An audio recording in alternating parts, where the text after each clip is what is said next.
Première épître de Paul aux Corinthiens, chapitre 5.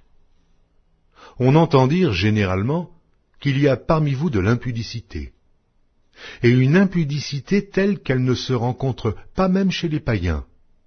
C'est au point que l'un de vous a la femme de son père, et vous êtes enflé d'orgueil, et vous n'avez pas été plutôt dans l'affliction, afin que celui qui a commis cet acte fût ôté du milieu de vous.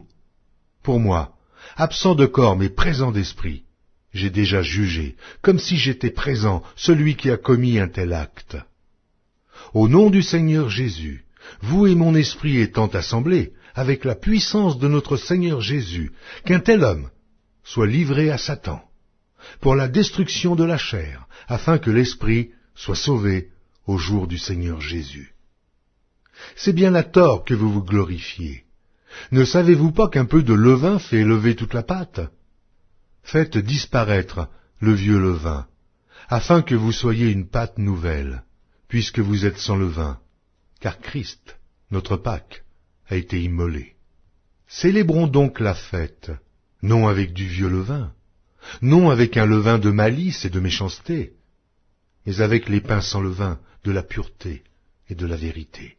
Je vous ai écrit dans ma lettre de ne pas avoir des relations avec les impudiques, non pas d'une manière absolue avec les impudiques de ce monde, ou avec les cupides et les ravisseurs, ou avec les idolâtres. Autrement, il vous faudrait sortir du monde.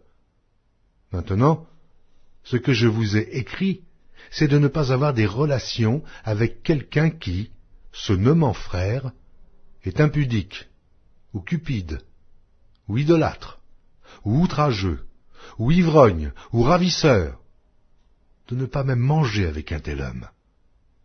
Qu'ai-je en effet à juger ceux du dehors?